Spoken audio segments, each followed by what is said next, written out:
Good morning, afternoon, evening, or night, ladies, gentlemen, and otherwise. My name is Marcus Future. You can call me the Timeline Man, and welcome to a bit of a special video that I wanted to make. So here's the thing. I've been working on something for a little while recently, and that is this new website for Teeter's Edge. This website here is much better than the one for Teeter's Edge that currently exists on Google Sites, which is currently still linked to the YouTube channel. I'm hoping to change that before this video gets uploaded, but as of recording, it is still that, because I've just kind of forgotten to do it. Now, why have I done this? I've done this mostly because, one, that old website was... It being hosted in Google Sites means that the URL for it is obnoxiously long, because I don't have a domain, because I'm broke as shit. And also, I kind of built it on a whim in high school, and as I kept trying to add things to it, more other things kept getting in my way, and it was becoming very hard to keep everything looking consistent, because Google Sites doesn't let you access like a CSS file or anything like that. Google Sites sucks if you know how to build websites. I didn't know how to build websites back when I made that, which is hilarious, because I built it in my free time during a web design class. So I was learning how to build websites, but I was too impatient to learn how to build websites. But this here is hosted with NeoCities. NeoCities is a web hosting service where you can you have full control over the HTML and the CSS and JavaScript stuff, and you have to build it yourself. And it is fascinating, because to me, I built it to host stuff for Teeter's Edge, and Teeter's Edge is kind of like a hobby. It's a company, technically. It's an LLC. You can go and you can find it. But it's a hobby. It's a collection of my passions. Basically, anytime I do something with a little bit of passion, I want to get just a little bit of money from it, I connect it to the company somehow. Because, well, that's how you sell things. That's the sales tax license. It's through the company. But NeoCities is kind of host to this interesting movement that I want to talk about here, which is the web revival or personal web. You may have heard this floating around. I've seen more and more videos of it every day. I had a script that I was writing about it, but I hated it, and so I wanted to rewrite it. But there's more and more videos. I want to get my thoughts out on this as soon as I can.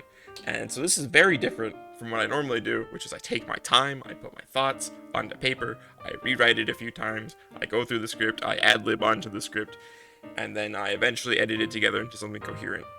And I send it out there, and it gets 10 views.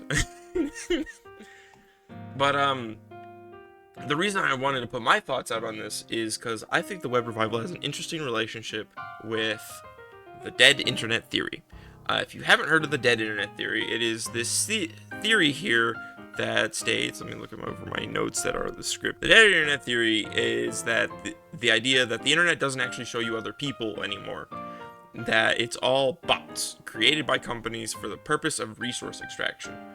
Like a modern soap opera, only there to keep you around for another round of advertisements. Because the more bullshit tweets you look at, the more times Coca-Cola can come in underneath it. I don't even know who advertises on Twitter anymore. I don't know. Joe Rogan podcast.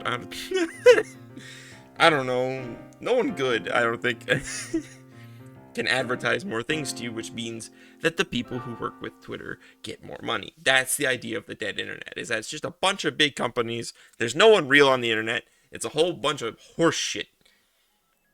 And this has become more and more understandable in the past few years, especially with the rise of like actual AI stuff. And I don't know if anyone watching this has looked at Facebook, but it's bad.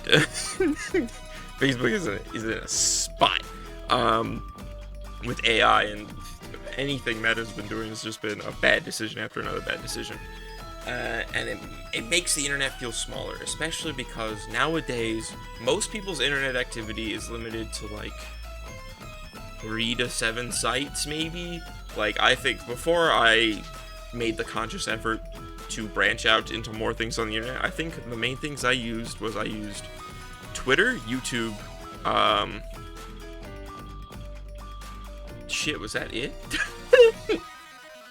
Twitter, YouTube, and Twitch. Those were like the main things I did on the internet, where it was Twitter, YouTube, and Twitch. That would have been back in like 2018, 2019. And then like online games. But I don't really consider that's a whole other thing. That's a different thing. But that was most of my internet activity, was Twitter, YouTube, and Twitch.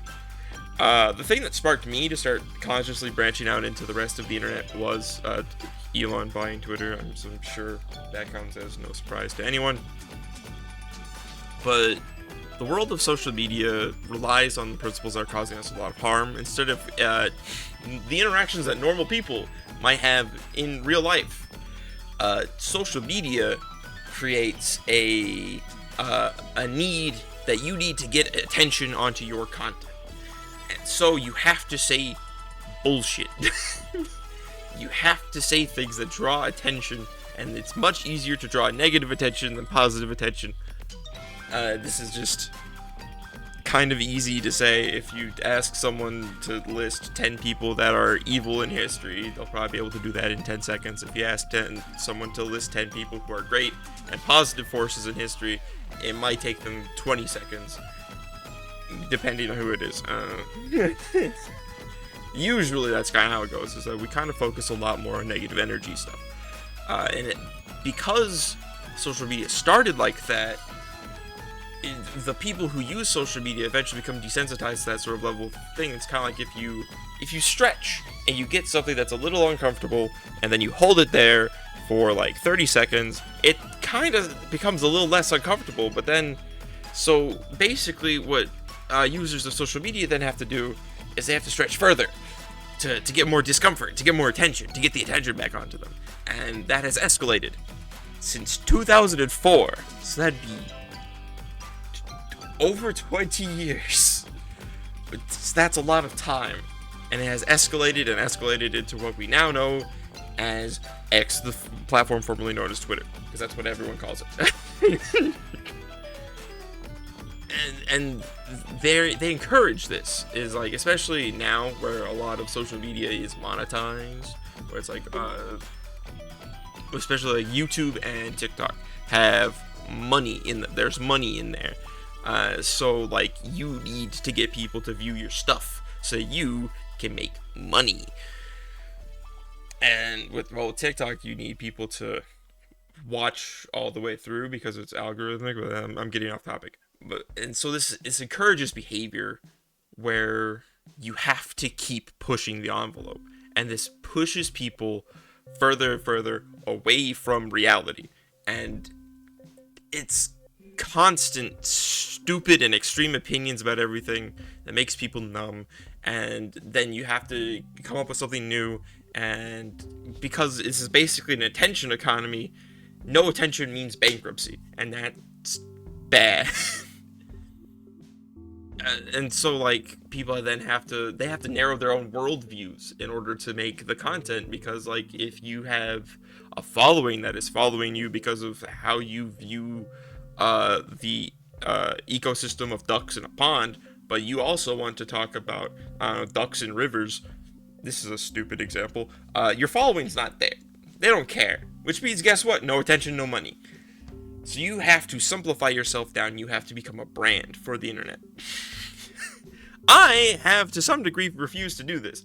Once again, going back to the website. Like, yes, I have my games. This is one of my main things on the internet, is my games. They're up here. I've got things I talk about on here. I've got like, little like thoughts and the devlogs and stuff. But then I have like the art booth, which is, that could be somewhat related. It's a bunch of creative stuff. And then I have an entire journal about the Dreamcast, the Sega Dreamcast. I've put a whole journal of that up on my website. Why? Because that's part of me. And the Teeter's Edge is me. I am Teeter's Edge. It's connected to me. It's when I die, there's basically not gonna be anyone to take over Teeter's Edge.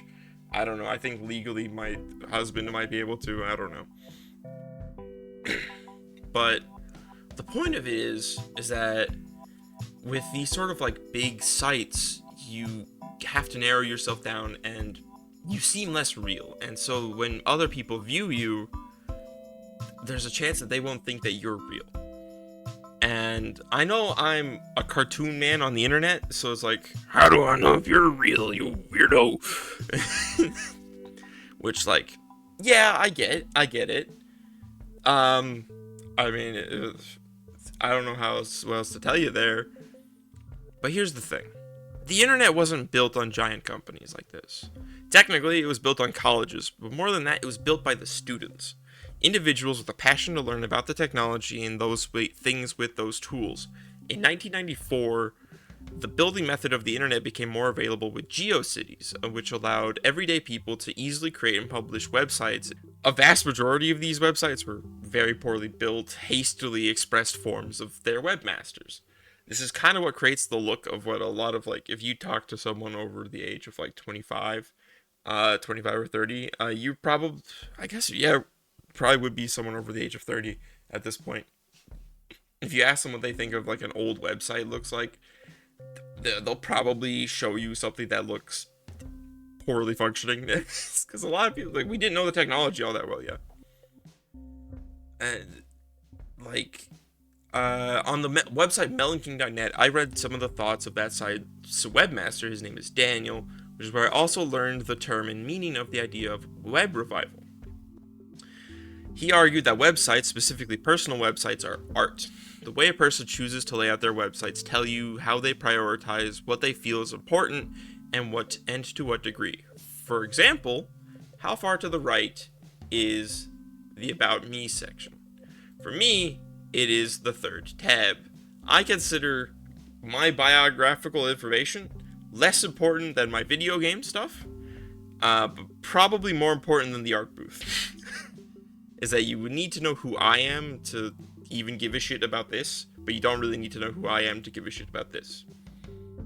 That's how I view it. That's how I view it, because, like, sort of, I have my own methodology. I'll explain that later, but that's the important thing, is that just how a website is laid out will give you insight to how a webmaster or person is. Granted, the more complex, the less direct of a relationship you could draw there. For example, if I go, in fact, to melonking.net. Oh, wait, it's... Actually, if I go to melonking.net right now, it's closed as of recording this because it's Monday. And Daniel closes the website on Monday. Although, this gem is shimmering. Wow, he's got the Melonland Project. A whole bunch of information about his website and stuff. And that's fascinating. That's fascinating stuff that you can see in those websites. I also stumbled across a different website after I wrote the script for the first time. It's called OpenBook, and OpenBook is also part of this whole idea of the web revival, where it sort of hosts as a community site.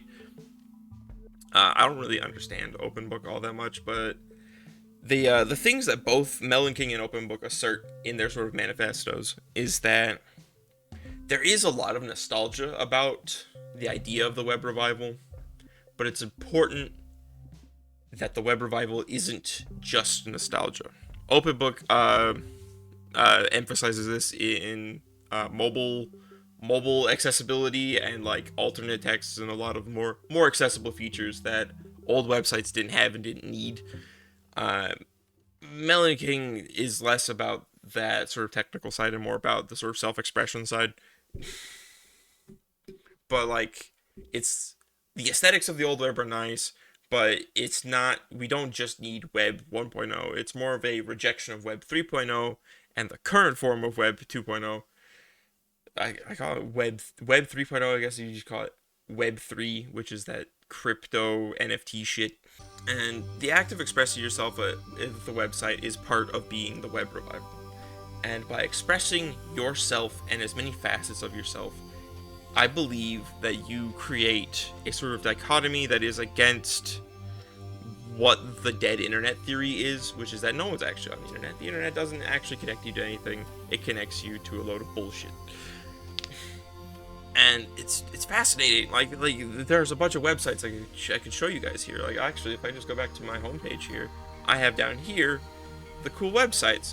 I have Eggspace, which is this fascinating... Isn't it loading? Okay. It's this very Omori-inspired... at least in presentation, it's very... Stop that. Oh. A very common thing on web NeoCities is websites that just play audio. I'm not too big a fan of that.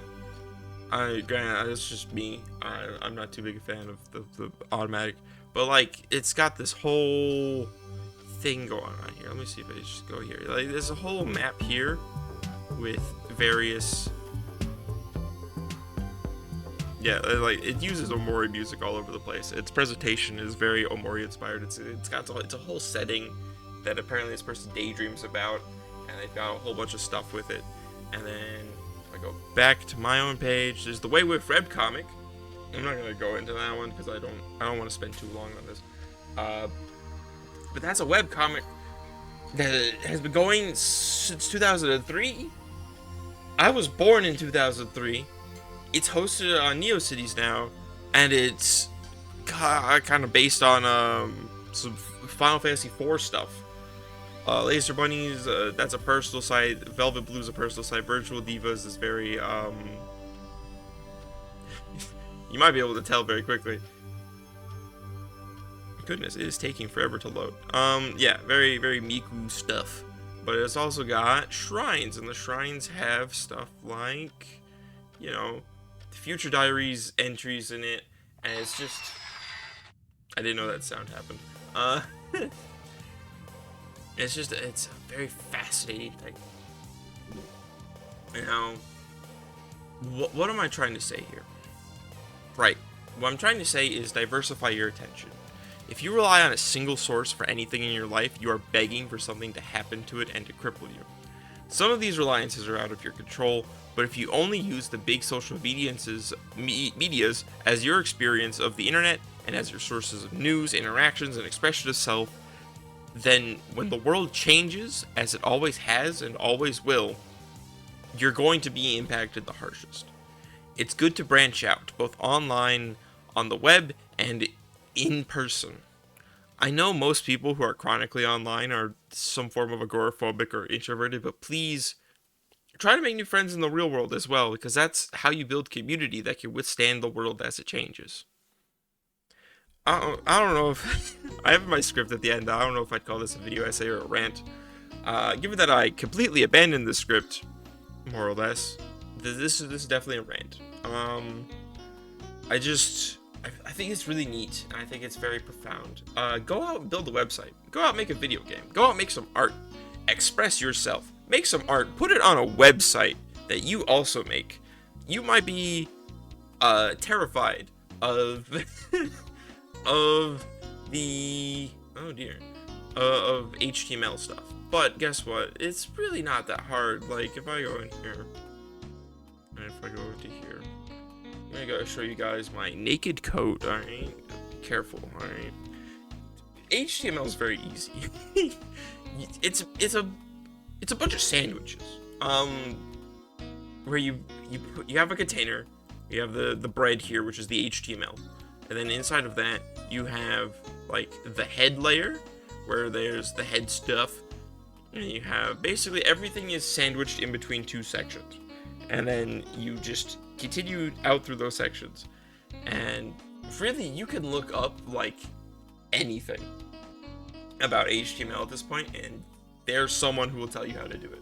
It's just like, how do I make an image gallery? How do I make a video play? How do I embed videos? Whatever, just in HTML. And there's stuff. There's plenty of resources from like the Mozilla Foundation. There's something called W3 School that can help you with that. I think it's important, and it's honestly something of a radical decision to go out and learn to do stuff like this. Because if you go out and you do stuff like this, you are asserting a level of independence and a level of control over your environment that I don't want to get conspiratorial here, but that a lot of companies don't want you to have. They don't like it. They don't like it when there are people who are doing things without profit incentive. That's why there are people who make paid ideas. There are people who make paid software that is mostly built off of open source software that you don't have to pay a cent for. And I mean, sometimes they build off of it amazingly and they deserve money, but sometimes they're scamming you. And there are companies like, oh, the world is built off of open source stuff and upon people helping each other. So go out, make friends, help each other, express yourself. I believe in you. And until next time we meet, stay safe out there and take care of those around you and each other. Because no one should be alone when the going gets rough.